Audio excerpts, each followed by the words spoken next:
কবার মতো কেউ নাই রে বাবা, যদি আপনারা একটু ৮০ বছর বয়সী সেতারা বেগম জীবনের শেষ প্রান্তে এসে তার একটাই চাওয়া, একটু নিরাপদ আশ্রয়।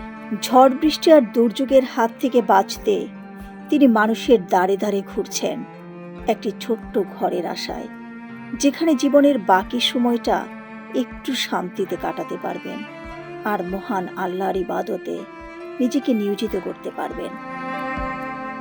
প্রায় ২৫ বছর আগে স্বামীকে হারিয়েছেন তিনি। নেই কোনো সন্তান, নেই কোনো আপনজন, সম্পূর্ণ একা এই পৃথিবীতে। ভাঙাচোরা একটি ঘরে কোনো মতে দিন কাটাচ্ছেন সেতারা বেগম। সামান্য ঝড়েই ঘরটি ভেঙে পড়ার আশঙ্কা। এ কথা বলতে বলতেই কান্নায় ভেঙে পড়েন তিনি। এই বয়সে তার তেমন কোনো চাওয়া পাওয়া নেই, শুধু একটি নিরাপদ ছাদ, যেখানে তিনি নিশ্চিন্তে থাকতে পারবেন। আমার কবার মতো কেউ নাই রে বাবা, যদি আপনারা একটু সহযোগিতা করি, আমার ভুলার মতো একটু ঠাই দেন, তাই আমি এই ঠাইতে একটু দাঁড়াইতে একটু রাত্রে ঘুমাইতে পারি না। দিনে বৃষ্টি আইলে কোথায় যামু, কি করমু, খাতা কাপড় ভিজাইয়া বই থাই। কিন্তু শুধু সেতারা বেগমই নন, পটুয়াখালীর কুয়াকাটার ১ নম্বর ওয়ার্ডের অর্কাপল্লীতে তারই মতো আরও অন্তত ৬৫টি পরিবার একই অসহায় অবস্থায় দিন কাটাচ্ছে।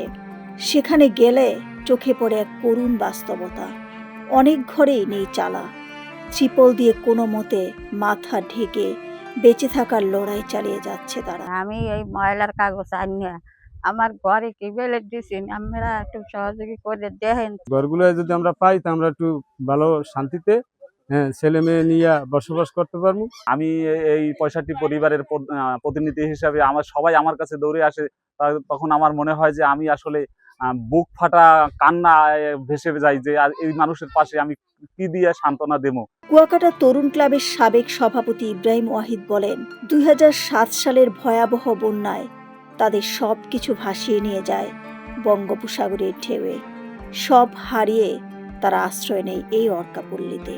বাচ্চা কাচ্চা নিয়ে আসলে যেখানে থাকবে সেই পরিবেশটুকু নিয়ে আমরা এটা দেখেছি। আসলে আমরাও চেষ্টা করে যাচ্ছি যে কোনো এনজিও বা কোনো সংস্থা বা কোনো ফাউন্ডেশন যদি এই অর্কাপল্লীর পাশে এগিয়ে আসে, তাহলে তারা একটু মাথা গোঁজার ঠাঁই পাবে। তো আমরা আশা রাখছি খুব শীঘ্রই হয়তো বা এদের জন্য কিছু করা যাবে।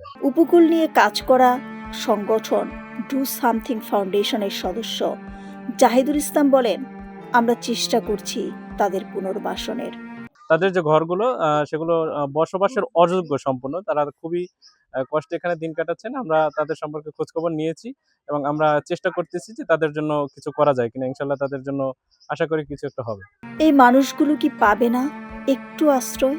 মানবিক সহায়তা কি পৌঁছাবে না তাদের কাছে? হয়তো আপনার ছোট্ট সহায়তাই বদলে দিতে পারে তাদের জীবন। দিলরুবা খান, ন্যাশনাল ডেস্ক, সোনালী নিউজ।